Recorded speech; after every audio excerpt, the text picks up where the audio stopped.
역대하 31장입니다. 우리 1절부터 먼저 1절만 읽도록 하겠습니다. 이 모든 일이 끝남에 거기 있는 이스라엘 무리가 나가서 유다 여러 성읍에 이르러 주상들을 깨뜨리며 아세라 목상들을 찍으며 유다와 베냐민과 에브라임과 므낫세 온 땅에서 산당들과 제단들을 제거하여 없애고 이스라엘 모든 자손이 각각 자기들의 본성 기업으로 돌아갔더라. 히스기야가 절기를 지켰어요. 앞서서 30장에서 절기를 지킨 후의 반응으로 이스라엘 민족이 돌아가면서 자기 고향 돌아가면서 중간중간에 있는 그런 우상의 흔적들을 하나하나 제거했다는 것이 보입니다. 사실 이게 이제 올바른 반응이죠.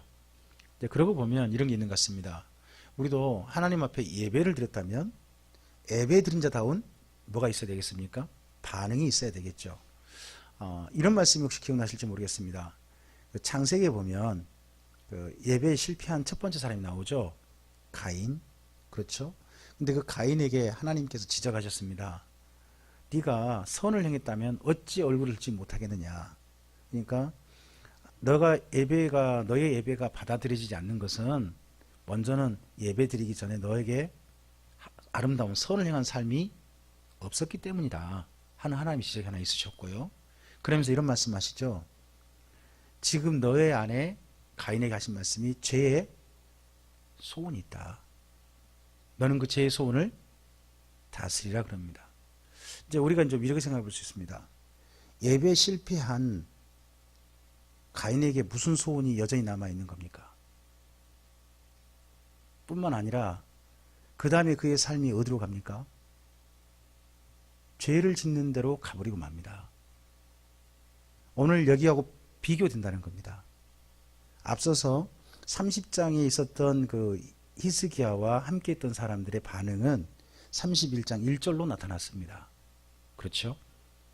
우리도 예배 드리고 난 다음에 예배에 성공했느냐 실패했느냐, 예배 진짜 은혜 받았느냐 안 받았느냐는요, 그 다음 삶으로 증명되는 겁니다. 죄의 소원을 계속해서 가지고 가서 예배 드리고 난 다음에도 죄의 소원을 따라서 삶을 산다면 그것은 예배 실패한 겁니다.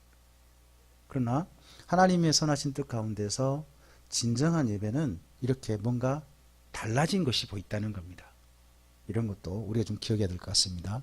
2절 이하 함께 읽어보죠. 히스기야가 제사장들과 레위 사람들의 반열을 정하고 그들의 반열에 따라 각각 그들의 직임을 행하게 하되 곧 제사장들과 레위 사람들에게 번제와 화목제를 드리며 여호와의 휘장 문에서 섬기며 감사하며 찬송하게 하고 또 왕의 재산 중에서 얼마를 정하여 여호와의 율법에 기록된 대로 번제 곧 아침과 저녁의 번제와 안식일과 초하루와 절기의 번제에 쓰게 하고, 거기 보면 먼저는 히스기야의 그 왕궁의 재산을 가지고 일상 번제, 그러니까 제물은 누가 준비해 줬냐 그러면 왕궁에서 준비해 줬습니다. 성전에 쓸 것을. 그 다음에 볼까요? 이제 이건 히스기야가 했던 거고, 4절요. 또 예루살렘에 사는 백성을 명령하여 제사장들과 레위 사람들의 몫에 음식을 주어 그들에게 여호와의 율법을 힘쓰게 하라 하니라. 자, 거기 봅시다. 제사장들과 레위 사람들의 몫에 무엇을 주어서? 음식을 주어서 이 레위인과 제사장들이 어떤 일을 하게 해라? 여호와의 율법을 힘쓰게 하라. 그러면 이게 바로 11절 주는 목적입니다. 그러니까 이스라엘 민족이 레위 지파에게 11조를 통해서 그들을 먹여 살리지 않습니까? 먹여 살려준 이유가 뭡니까? 율법에 힘쓰게 하는 것, 율법을 전하고 율법을 지키도록 백성들을 돕는 일에 뭐하라고요? 최선을 다하라고 하는 겁니다. 그러기 위해서 뭐가 필요했어요? 11조가 필요했다는 겁니다. 이제 음식 부분이 그 다음 보면 나와요. 읽어볼까요? 왕의 명령이 내리자 곧 이스라엘 자손이 곡식과 포도주와 기름과 꿀과 밭의 모든 소산의 첫 열매들을, 이 첫 열매가 어디에 쓰이는 거예요? 그러니까 이건 누구를 위한 몫이에요? 제사장들과 레위인들의 음식이었어요. 그 당시 음식을 나누는 거였어요. 또 그 다음 또요, 또 모든 것에 11조를 많이 가져갔으며 유다 여러 성읍에 사는 이스라엘과 유다 자손도 소와 양의 11조를 가져왔고 또 그들의 하나님 여호와께 구별하여 드릴 성물의 11조를 가져왔으며 그것들을 쌓아 여러 더미를 이루었는데 자 셋째 달에 그 더미들을 쌓기 시작하여 일곱째 달에 마쳤답니다. 자 셋째 달에 쌓기 시작했다는 건 뭘까요? 뭘 쌓았을까요? 셋째 달에는? 셋째 달에는 이제 이스라엘 민족 셋째 달이 언제냐 그러면 오순절이에요. 오순절. 그럼 오순절이면 뭐겠어요? 그때가 밀과 보리.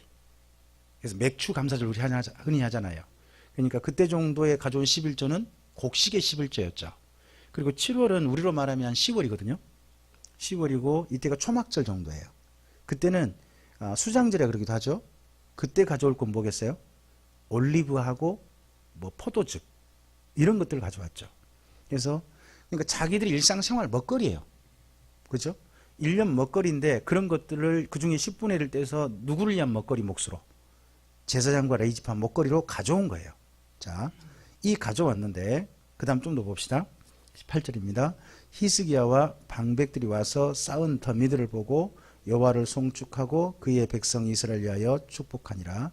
히스기야가 그 더미들에 대하여 제사장들과 레위 사람들에게 물으니 사독의 족속 대제사장 아사랴가 그에게 대답하여 이르되 백성이 예물을 여호와의 전에 드리기 시작함으로부터 우리가 만족하게 먹었으나 남은 것이 많으니 이는 여호와께서 그의 백성에게 복을 주셨습니다. 그 남은 것이 이렇게 많이 쌓였나이다. 그러니까 그 사이 3월부터 7월 사이에 분배했겠죠. 레이지판에서 분배했을 겁니다. 분배하고도 어떻게 있다는 거예요? 7월 정도 되니까 많이 남았다는 거죠. 남은 거 이제 그 다음 관리할 필요가 생겼는데 그 중에서 10절에 보면 예물이라는 혹시 단어가 보입니까? 10절에 예물. 이게 이제 비교 좀 두 개를 비교를 하셔야 됩니다. 앞서서 그 히스기야가 드린 거 있었죠. 2절. 히스기야가 드린 2절 3절 있죠. 여기는 뭐라고 할까요? 재물. 재물이라고 해요. 그리고 10의 1조 그리고 첫 열매는 뭐라고 표현한 거예요? 예물이라고 표현한 거예요. 구분을 한 거예요. 왜요? 재물이면 어떻게 해야 되죠? 하나님께 다 태워드리거나 그렇게 해야 돼요. 그렇죠? 근데 이건 예물은요, 하나님께 드리되 용도가 다른 데 있는 거예요.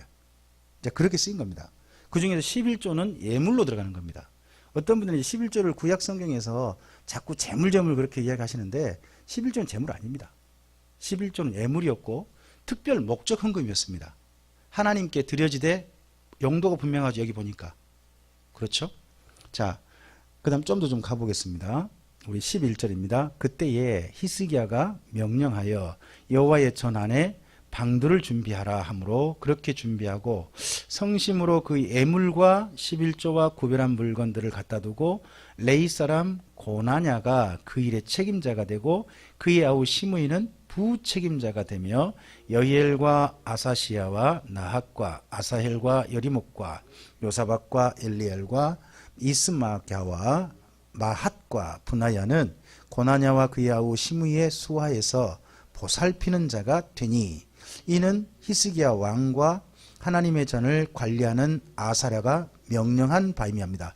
이 중에서 보살핀다라는 말 있잖아요. 13절에 이런 예물을 보살핀다는 말은 좀 안 맞잖아요. 이건 전하라면 그냥 관리한다. 거기 뭐 물건들 쌓아놓고 뭐 썩지 않게 한다든지 뭐 그런 거 있잖아요. 관리한단 말이 더 적절하지 않겠나 싶어요. 보살핀다는 말에 물건 같은 거에도 우리가 쓰나요? 가령 뭐예요? 광에 있는 창고에 있는 어떤 물건들을 보살핀다? 그런 표현이 우리에게 좀 익숙한가요? 좀 그런 표현 저는 좀 안 맞다고 생각하거든요. 그런 것은 그냥 관리한다는 측면이 더 맞지 않을까. 번역이 조금은 좀 사람에게 쓰는 용어를 이쪽이 조금 하지 않았나 싶습니다. 14절입니다. 동문지기 레위 사람 임나의 아들 고레는 즐거이 하나님께 드리는 예물을 맡아 여호와께 드리는 것과 모든 지성물을 자 이제부터 14절부터 계속 나오는 표현이 나오는데 그게 뭐냐 나눠주다예요. 그러니까 여기서부터는 직임을 받은 자들이 나오거든요. 직임 받은 자들이 해야 될 일이 뭐예요? 나눠주는 일이에요. 나눠주는 일. 자, 계속요. 그의 수하의 에덴과 미냐민과 예수아와 스마야와 아마랴와 스가냐는 제사장들의 성읍들에 있어서 직임을 맡아 그의 형제들에게 반열대로 대소를 막론하고 나눠주되 3세 이상으로 족보에 기록된 남자 외에 날마다 여호와의 전에 들어가서 그 반열대로 직무에 수종드는 자들에게 다 나눠주며 또 그들의 족속대로 족보에 기록된 제사장들에게 나눠주며 20세 이상에서 그 반열대로 직무를 맡은 레위 사람들에게 나눠주며 또 그 족보에 기록된 온 회중의 어린 아이들, 아내들, 자녀들에게 나누어 주었으니 이 회중은 성결하고 충실히 그 직분을 다하는 자였다. 이 레위 지파를 갖다가 이렇게 히스기야 왕 때는 상당히 레위 지파가 성결하고 그랬던 모양입니다. 원래 히스기야의 그 개혁을 보시면 우리 지난번 기억나실지 모르겠습니다. 히스기야가 레위 지파 중심 개혁이었습니다. 레위 지파 중심. 자, 계속요. 19절요. 각 성읍에서 등록된 사람이 있어 성읍 가까운 들에 사는 아론 자손 제사장들에게도 나눠주되 제사장들의 모든 남자와 족보에 기록된 레위 사람들에게 나누어 주었더라. 자, 그럼 이게 보입니다. 이스라엘 민족 전체가, 남유다 전체가 성전으로 모든 걸 어떻게 한 겁니까? 11조를 전부 다 모았어요. 모은 걸 어떻게 한 거예요? 동일하게 다 나눠줬다는 겁니다. 동일하게. 근데 이제 두 가지 게 있는 것 같습니다. 첫째는 나이, 3세 이상이니 뭐 그런 나이가 나오고요. 그리고 여자라든지 아이들도 있는데 나머지 사람들은 뭐냐 그러면요, 일하고 있는 자들입니다. 직임을 맡은 자들, 일을 하고 있는 분들한테 이게 나눠주는 게 보입니다.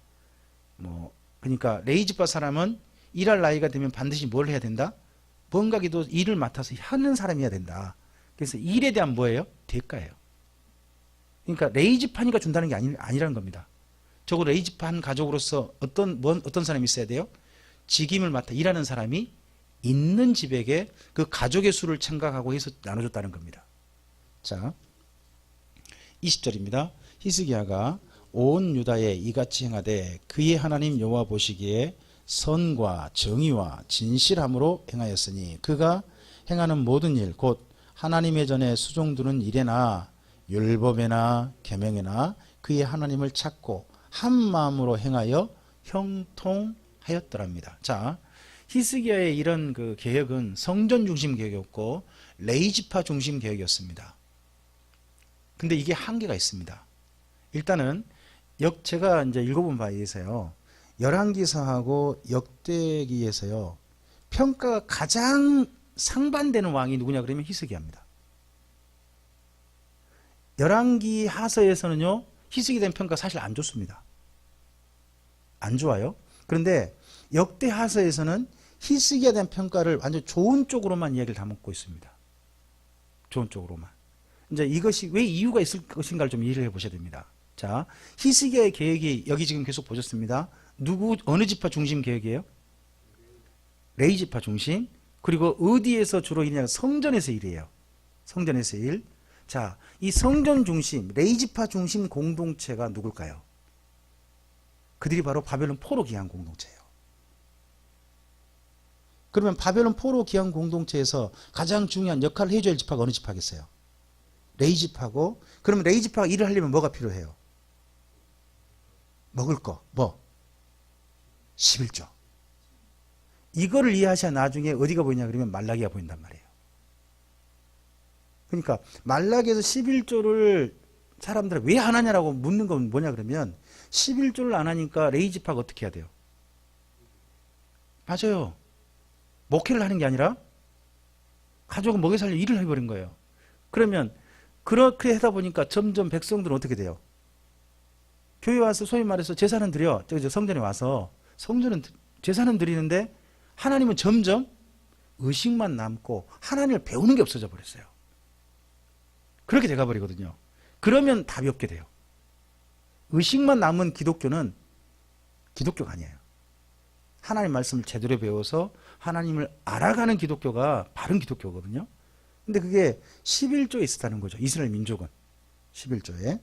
자, 여기까지 일단 잘했다는 걸로 이야기합니다. 그 다음에 이제 32장이 특별히 32장이 진짜 뽀샵입니다.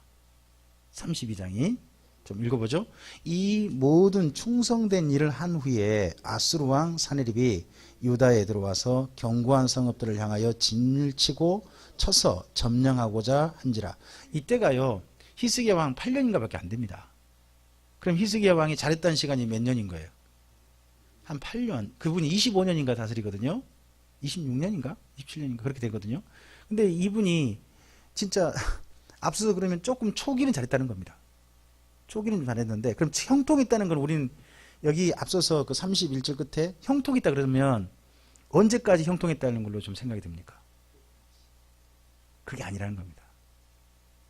이런 게 뭐라 그래요? 이런 걸 보고 소위 말해서 최대한 긍정적으로 좋게 표현해 줬다는 겁니다. 그럴 만한 이유가 있다는 겁니다. 그런 걸 이해하고 보자는 겁니다. 그리고 또 하나 보셔야 할 것은, 자, 평가를요 자기 스스로 한 거 아니죠. 가령 히스기야가 자기 공적 중에서 자기 어떤 치부를 최대한 감춰버리고 좋은 것만 드러내가지고 나는 이런 사람이야 하고 자랑하는 게 아니죠. 히스기야를 최대한 좋은 점만 부각시켜서 다른 사람들한테 히스기야 왕 때 같은 걸 본받자고 말하는 누군가가 이렇게 평가해 준 것이지, 히스기야 그렇게 한 거는 아니란 겁니다.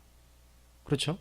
우리 주변에도 보면요, 어떤 사람도 굉장히 안 좋은 소리를 듣는 사람도 많습니다. 하지만 그 사람에게 조금 좀 나름 긍정적으로 생각할 것도 있죠.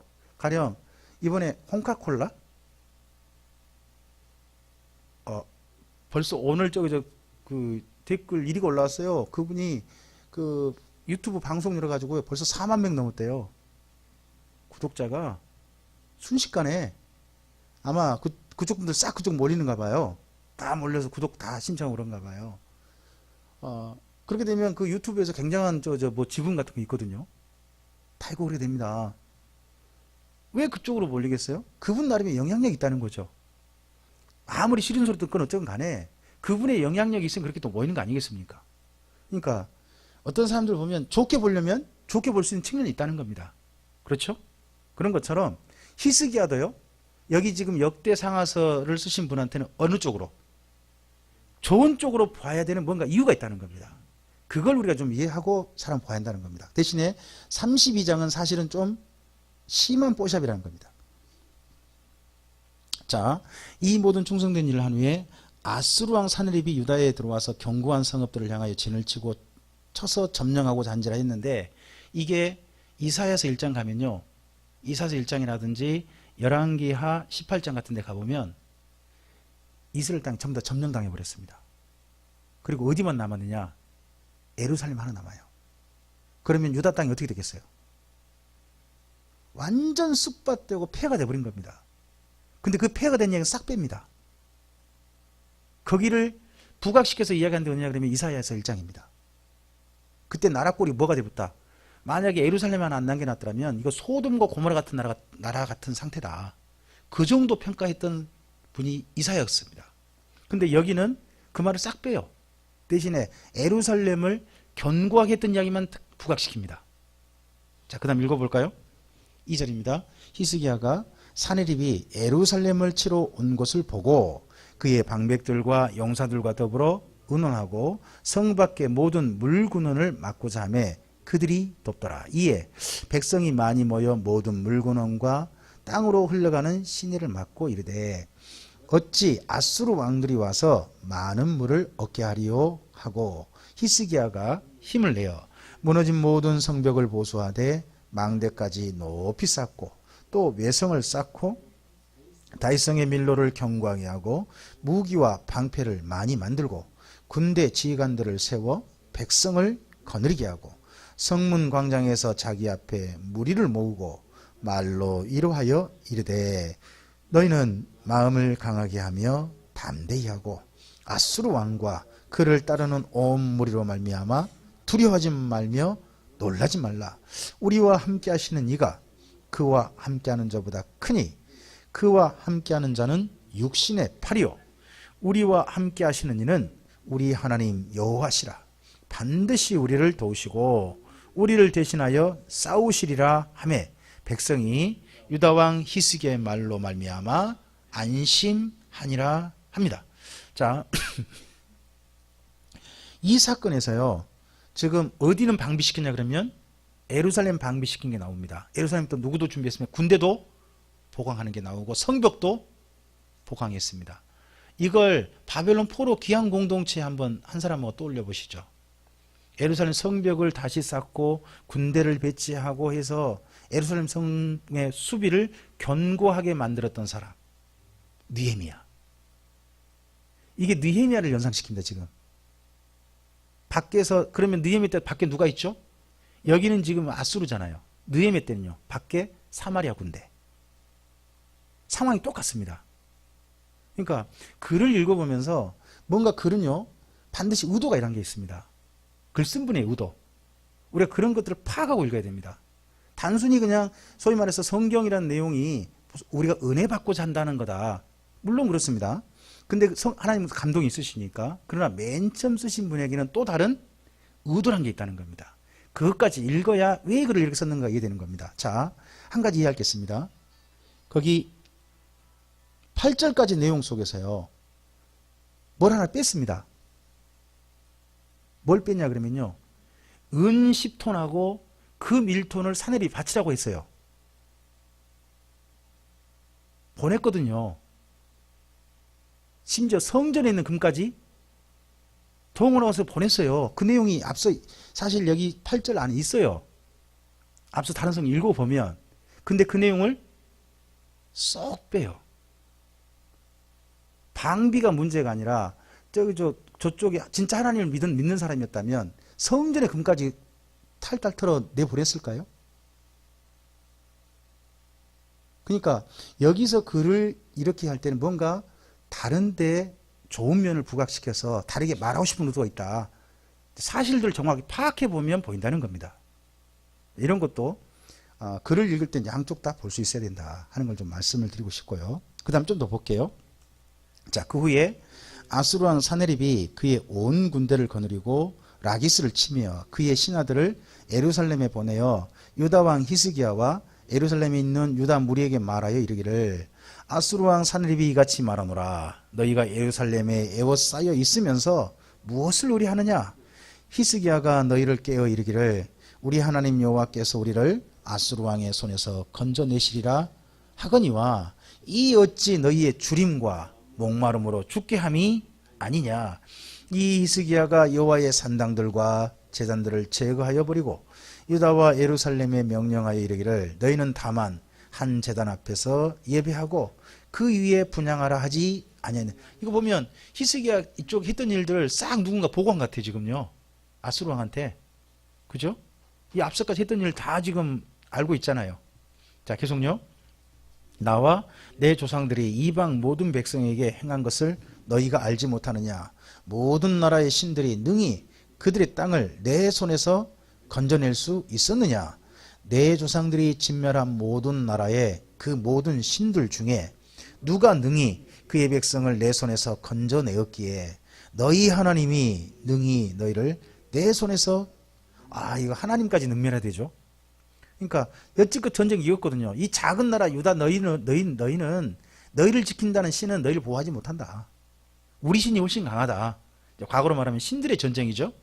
그런 식의 입장에서 이야기를 합니다. 계속요. 그런즉 이와 같이 너희는 히스기야에게 속지 말라. 게임을 받지 말라. 그를 믿지도 말라. 어떤 백성이나 어떤 나라의 신도 능히 자기의 백성을 나의 손과 나의 조상들의 손에서 건져내지 못하였나니 하물며 너희 하나님이 너희를 내 손에서 건져내겠느냐 하였더라. 이거 완전 이제 전쟁이 하면 상대편 분열시켜야 될 거 아니겠습니까? 지도자를 못 믿게 만들고 신뢰를 무너뜨리고 공포에 빠뜨리고 그래야 되니까 이런 것들을 전부 다 말을 하는데, 놀랍게도 이 말을요, 유대말로 했다는 겁니다. 그러니까 자기 나라로 말로 한 게 아니라 장군들이 유대인들의 말로 와서 했다는 거예요. 이 다음 부분이 나오고요. 또 뿐만 아니라 이걸 갖다 이런 내용을 편지로 써서 보냈습니다. 이제 우리 흔히 알고 있는 히스기야 그러면 뭡니까? 하나님의 성전에 가서 편지 보여드리면서 하나님께 기도했다. 히스기야 떠오르죠. 그 내용이 그 다음 나옵니다. 한번 읽어볼까요? 사느립의 신하들도 더욱 여호와 하나님과 그의 종 히스기야를 비방하였으니 사느립이 또 편지를 써보내어 이스라엘 하나님 여호와를 욕하고 비방하여 이르기를, 모든 나라의 신들이 그들의 백성을 내 손에서 구원하여 내지 못한 것 같이 히스기야의 신들도 그의 백성을 내 손에서 구원하여 내지 못하리라. 여기 보면 히스기야의 신들이죠. 이 사람 신들이라고 표현하잖아요. 이게 그 당 신관이에요. 어느 나라는 신이 하나가 아니다. 여럿 있다. 그러니까 당연히 유다 땅도 신이 하나가 아닐 거란 입장에서 이렇게 얘기하는 겁니다. 사람들이. 자, 계속요. 사네립의 신하가 유다 방언으로 크게 소리질러 예루살렘 성 위에 있는 백성을 놀라게 하고 괴롭게 하여 그 성을 점령하려 하였는데 그들이 예루살렘의 하나님을 비방하기를 사람의 손으로 지은 세상 사람의 신들을 비방하듯 하였더라. 자, 여기에 이게 언제냐 그러면요. 히스기야가 은 10톤하고 금 1톤을 보내고 난 다음에 이런 짓을 한 겁니다. 히스기야 생각은요. 금 1톤하고 은 10톤을 주면 갈 줄 알았나 봐요. 근데 이들이 이걸 바치니까요. 히스기야 바치니까 어떻게 해요? 성 안에 더 있나 보다 해가지고 성을 갖다 먹어보려고 그러는 거예요. 사실 또 다르게 보면요. 은 10톤하고 금 1톤을 바치라고 한 것은 못 바칠 줄 알았던 것 같아요. 그럼 그걸 명분 삼아서 어떻게 하려고? 그러니까 이러나 저러나 쳐들어온 겁니다, 지금. 그러니까 히스기야가 너무 순진한 거죠. 순진해야 되다고 말해야 될까? 어떻게 말을 해야 될까요? 적이 뭘 원하는지를 전혀 이해하지 못하고 자기식으로 이해하고 있는 겁니다. 자기식으로. 그래서 이런 일을 당했는데 그 다음 또 볼까요? 이러므로 히스기야 왕이 아모스의 아들 선지자 이사야와 더불어 하늘을 향하여 부르짖어 기도했답니다. 자, 여기 내용이요. 히스기야는 부르짖어 기도인지 모르지만 이사야는 부르짖어 기도한 적이 없다라고 이사야서하고 열왕기하서에서 이야기합니다. 그러니까 이거 보면 두 개의 내용이 서로 좀 달라요. 이야기 표현도 약간 다르단 말이죠. 히스기야는 분명히 이때가 너무 어려우니까 이사야한테 도움도 청하고 해요. 근데 이사야가 여러분 이 이야기가 이사야서 38장 이하거든요. 거기를 읽어보시거나 또는 열왕기하 18장 이하를 읽어보시면 돼요. 이상 읽어보시면 이때 이사야는 왜 그렇게 떠듭니까? 하나님이 다 알아서 하실 겁니다. 그냥 가만히 계십시오라고 그런 이야기를 하거든요. 그럼 이때 막 속이 지금 몸이 다른 사람은 누구냐 그러면 히스기야 혼자 몸 달았습니다. 근데 여기서는 지금 왜 이렇게 얘기할까요? 자, 좀 더 생각해 보시죠. 느헤미야서를 그러니까 우리가 읽어봐야 됩니다. 느헤미야서 읽어보면 성전을 그 성벽을 다시 쌓고 안을 지킬 때 밖에서 막 비방이 잔뜩 오죠. 비방한 걸 잔뜩 합니다. 뿐만 아니라 내부에서 쫓겨가고 내통하는 사람도 있어가지고 분열책도 있었습니다. 근데 이 모든 것을 전부 다 막아내고 그럼 성벽을 중수한 사람이 누구냐 그러면 느헤미야입니다. 그런 느헤미야와 그리고 남은 무리들이 앞으로는 어떻게 버틸까요? 네, 도심이 필요하다는 겁니다. 왜요? 느헤미야 계속 있을 수 없습니다. 느헤미야가 데려온 군대는 페르시아 정부 군대여가지고 느헤미야가 돌아갈 때 데리고 갔을 겁니다, 아마. 페르시아 정부에 정식으로 주둔시켜주는 군대가 아니면 이거 어려울 수 있습니다. 그러면 그 다음에는 뭐가 필요합니까? 밖에 어마어마한 세력을 가졌다 할지라도 이 히스기야가 기도했다는 겁니다. 기도함으로 말미암아 어떻게 됐다? 하나님이 그 내부를 지켜주셨다 하는 걸 지금 이야기하고 싶은 겁니다. 자, 또 실제 이렇게 했고요. 기도했더니 그 다음 결과입니다. 21절입니다. 여호와께서 한 천사를 보내어 아수르 왕의 진영에서 모든 큰 용사와 대장과 지휘관들을 멸하신지라. 아수르 왕이 낯이 뜨거워 그의 고국으로 돌아갔더니 그의 시내 전에 들어갔을 때에 그의 몸에서 난 자들이 거기서 칼로 죽였더라. 이렇게 해서 아수르가 순식간에 패망의 길로 넘어갑니다. 그러니까 아수르가 패망하게 된 원인이 뭐냐? 남유다 침략입니다. 이게 꼭 옛날 중국에 수나라가 있지 않습니까? 수나라가 고구려 침략이 결국 수나라의 멸망의 원인이 되지 않습니까? 그럼 비슷한 게 돼버립니다. 근데 이때 이 하룻밤에 많은 사람이 죽었는데 좀 참고 구절로 혹시 써놓으셨으면 좋겠습니다. 열왕기하 19장 35절입니다. 여기가 열왕기하 19장 5절 가보면 하나님께서 하룻밤에 18만 5천 명의 아수르 군대를 죽이셨다. 죽게 했다는 말이 나옵니다. 그렇게 말씀에. 그리고 하나 더. 자, 어떻습니까? 지금 20절과 21절을 읽어보면 무엇 덕분에 이렇게 된 것 같습니까? 기도 덕분에. 근데 비교할 말씀이 있습니다. 열왕기하 19장 34절입니다. 자, 그러니까 여기다 줄 넣어놓으시고 양쪽을 한번 비교를 한번 해보세요. 서로의 평가가 다릅니다. 왜 이렇게 됐는가 하는 평가가. 자, 열왕기하 19장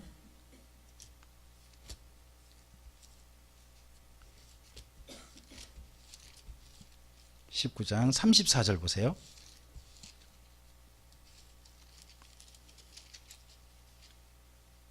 되셨습니까? 이게 히스기야 말이거든요. 히스기야 전달해 준 말입니다. 이사야가 히스기야에게 전달해 준 말이 하나님 말씀을 전해 줬거든요. 근데 그 중에 맨 마지막 34절 먼저 읽어보죠. 내가 나와 나의 종 다윗을 위하여 이 성을 보호하여 구원하리라 하셨나이다 하였더라. 히스기야 때문 아니랍니다. 그리고 난 다음에 그 다음 어떻게 됩니까? 35절 이 밤에 여호와의 사자가 나와서 아수르 진영에서 군사 18만 5천 명을 친지라. 아침에 일찍 일어나 보니 다 송장이 되었더라. 두 개 내용이 전혀 다른 어조죠. 그래 보이지 않습니까? 근데 우리가 지금 교회에서 맨날 무슨 이야기만 부르냐? 역대하서 이야기만 읽습니다. 그래가지고 뭐가 힘이 있다? 기도가 능력이 있다. 이런 쪽으로 이야기한단 말입니다. 근데 하나님이 이때 보여주셨던 것은 히스기야 때문이라고 하지 않습니다. 누구 기억해서? 다윗 기억해서 그렇다는 겁니다.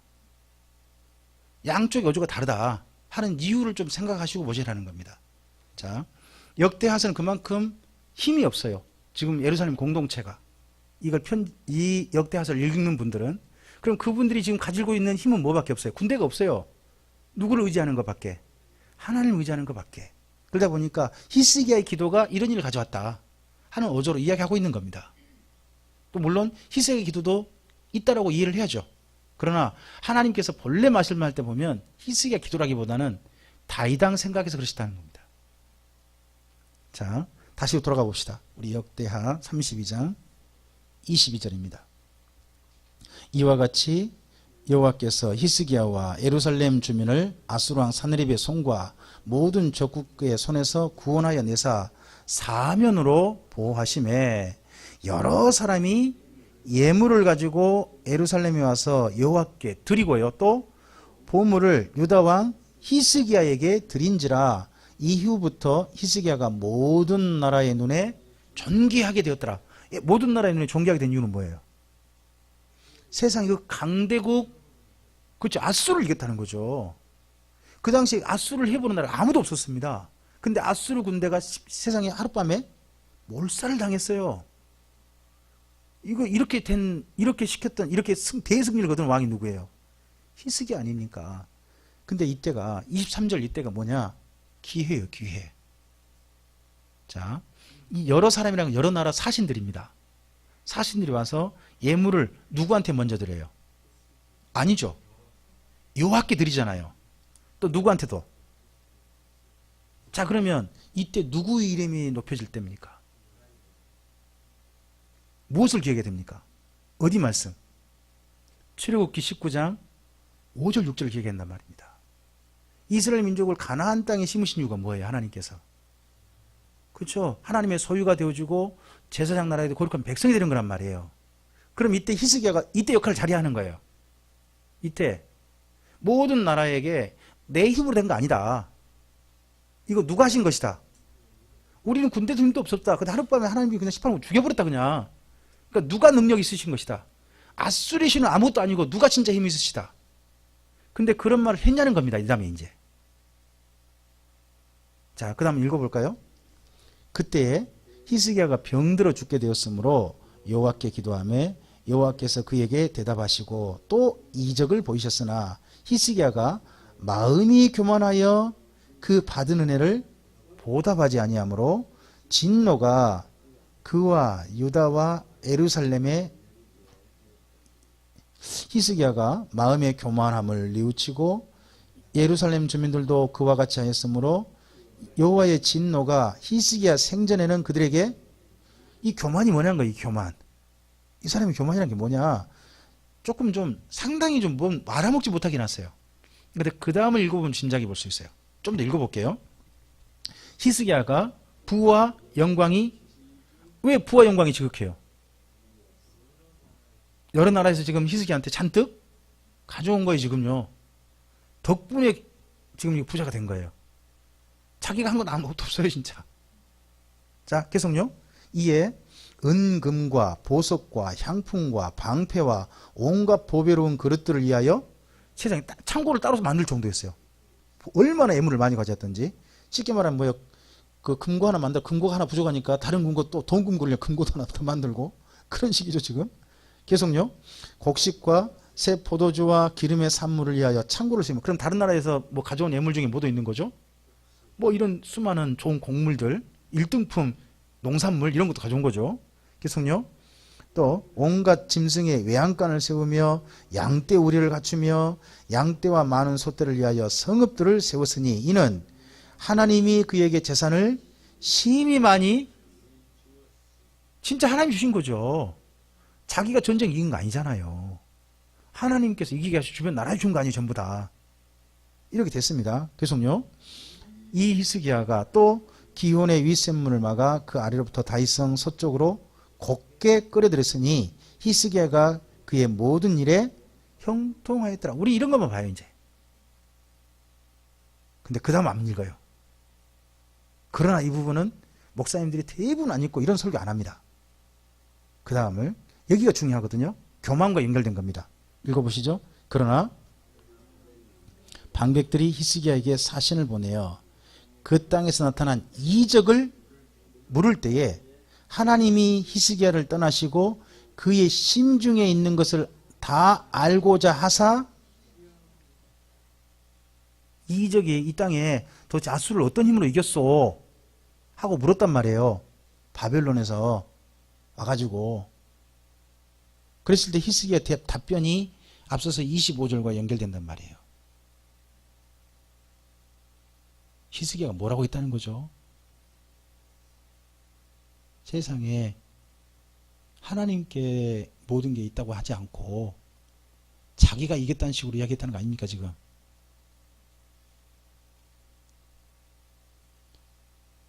이게 결국 히스기야의 어떻게 보면 시험 실패가 됩니다. 여기 시험하셨다라 있죠. 거기 그 31절에 시험하셨다라. 성경에서요, 하나님께서 테스트 하셨다는 사람 딱 두 사람 있어요. 한 분은 아브라함, 또 한 분이 이분이거든요. 시험은 아무나 보지 못합니다. 자격이 있어야 되잖아요. 그럼 적어도 하나님께서 히스기야도 어느 정도 생각하신 겁니까? 또 시험 치를 자격이 있다 생각하신 거 아닙니까? 근데 히스기야가 뭐 한 겁니까? 실패했다는 겁니다. 실패가 뭡니까 결국? 자, 조금 더 생각해 보죠. 우리 인생에요, 여러 가지 기회가 있고 또 뭔가 잘 될 일이 있습니다. 사실 주변 도움으로 잘 될 수도 있고, 그죠? 내 능력과 별로 상관없이 모든 일이 뜻밖의 좋은 일을 만날 수도 있습니다. 그런데 보면요, 어떤 사람은 그러할 때 그 모든 공로를 자기가 딱 챙기는 사람이 있습니다. 그런 사람은 이 히스기야 같은 사람입니다. 뭐 여지껏 지금 저 명성교회 같은 경우도 생각해 보시면 진짜 하나님께서 그 교회에 은혜를 주신 거 아니겠습니까? 물론 뭐 김사원 목사님의 능력이라고 생각합니다. 하지만 그 교회를 김사원 목사님 걸로 취하시면 안 되죠. 자기 걸로 치워버리면 안 되는 거잖아요. 그렇지 않습니까? 우리에게 하나님께서 기회를 주시고 어떤 은혜를 주시고 또 그리고 어떤 일이 잘 되게 하시고 할 때에 우리의 개인적인 사심이 들어가면 안 됩니다. 그게 바로 교만입니다. 히스기야가 보인 그 교만이 결국은 뭘로 나타납니까? 저는 히스기야의 가장 큰 교만은요, 뭐라고 생각하느냐, 헵시바를 다시 불러들인 거라고 생각합니다. 헵시바라는 여자가 폐위됐어요. 우상 숭배 때문에. 그 우리 성경에 안 나와요. 유대인 사전 그쪽에는 있다고 합니다. 폐위됐는데 자기 생명 15년 연장 받으니까요. 그 여인을 다시 불러들인 겁니다. 불려들어가지고 그 여인과 15년 생명 연장 받아서 아이를 낳았어요. 그 아이가 므낫세예요. 아이가 왕이 될 때 12살이라고 되어 있습니다. 그럼 15년 아니죠. 그러면 진짜 가장 큰 교만이 뭡니까? 하나님께서 우상 숭배 자기는 여지까지 하지 않았던 것과 또 폐위까지 시켰으니까 그 우상 숭배를 버리지 못한 여인에 대해서는 다시 왕비로 복위시키는 그런 일을 해서는 안 됐었습니다. 근데 이런 것들이 결국은 자기의 잘못된 판단, 하나님의 뜻과 전혀 상관없는 자기 마음의 어떤 것들을 따라서 하다 보니까 앞으로 큰 나라를 망하게 하는 일이 되고 말았습니다. 히스기야는 정말 잘한 사람이었습니다. 근데 히스기야 때문에 사실 망한 겁니다. 15년 생명 연장받아서 아이 낳은 것 때문에. 우리가 어떤 사람을 평가할 때 제가 이제 성경 읽어보면서 여러 가지 것들을 이제 보다 보니까 조금 이런 생각이 들었습니다. 우리 인생은 죽음으로 끝나는 게 아니다. 죽고 난 다음에 내가 남긴 영향력도 사실 내 인생이다. 이걸 좀 보게 됐습니다. 모세가 죽고 난 다음에 여호수아가 잘한 건 모세의 영향력입니다. 근데 여호수아가 죽고 난 다음에 나라가 이상한 꼴 된 건요. 그건 여호수아의 영향력이에요. 뭔가 안 좋은 부족한 뭔가를 남긴 거예요. 그래서 우리 인생이 내가 사는 걸로 죽는 걸 끝난 게 아니다. 반드시 우리는요, 뭔가 우리 후손에게 뭔가 남겨요. 우리 인생이란 게. 히스기야도 그런 측면까지 우리 함께 좀 보았으면 좋겠습니다. 자, 나머지 부분 읽고 마치죠. 우리 32절 이해합니다. 히스기야의 남은 행적과 그의 모든 선한 일은 아모스의 아들 선지자 이사야의 묵시책과 유다와 이스라엘 열왕기에 기록되니라. 히스기야가 그의 조상들과 함께 누움에 온 유다와 예루살렘 주민이 그를 유다 자손의 묘실 중에 다윗 자손의 묘실 중에 높은 곳에 장사하여 그의 죽음에 그에게 경의를 표하였더라. 그의 아들 므낫세가 대신하여 왕이 되니라. 경의를 표하면 뭐합니까? 그 다음에 그의 아들 므낫세가 왕이 됐는데. 근데 참 이런 것이 결국은 이분의 생의 마지막으로 그 다음에 이어지게 됩니다. 자, 오늘 우리 히스기야 이야기까지 마쳤는데요. 참 좋은 사람입니다. 히스기야가 좋고, 그리고 또 역대하서에서 굉장히 좋은 쪽으로 평가해 준 분입니다. 그만큼 좋은 일을 많이 했다는 겁니다. 그리고 그가 정말 하나님께 기도하는 사람이었다는 것도 분명히 인정될 만하죠. 그렇죠?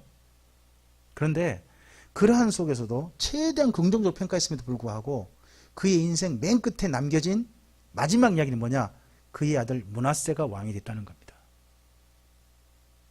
결국은 이런 부분까지 우리가 다 함께 보셨으면 좋겠습니다. 기도하시겠습니다. 주님, 우리 인생의 걸음이 주님 안에서 여기까지 걸어왔고, 그리고 오늘 히스기야 이야기를 주님 안에서 또 대할 수 있게 하셔서 감사합니다. 역대 하서에서 나타난 히스기야 이야기는 참 긍정적으로 평가했고 우리에게 정말 좋은 이미지의 왕으로 이야기되어 있습니다만은, 그러나 열왕기 하서와 그리고 이사야서를 함께 읽다 보면 히스기야에게 뭔가 모자람이 있고 안타까움이 있고, 도리어 그로 말미암아 그 다음에는 짙은 어둠의 그림자가 남아있는 것을 보게 됩니다. 주님, 우리의 삶 속에 하나님 안에서 순전하게 여기까지 걸어올 수 있게 하신 주님께 감사드리지만, 혹여나 우리가 우리의 삶 속에 여전히 뭔가 아쉬운 부분이 많고 하나님 앞에 부끄러운 것이 있거나, 그리고 또는 우리 다음에 남겨질 그림자가 혹시나 어둠이 좀 섞여 있는 건 아닌지를 살펴볼 수 있게 하옵소서. 우리 인생이 주님 앞에 부름받으면 끝나는 게 아니라 우리 그 다음에까지 물려주게 되는 것을 오늘 보게 되는데, 히스기야는 결국 므낫세를 남겼습니다. 주님, 우리는 우리 다음에 무엇을 남길 것인지요? 그런 부분까지 우리 인생임을 기억하고 주님 안에서 우리 책임을 다할 수 있는, 우리 인생을 바르게 잘 가치 있게 걸어갈 수 있는 우리들이 되게 하여 주시옵소서. 우리의 삶을 주님의 손에 의탁드리오며 예수님 이름으로 기도합니다. 아멘.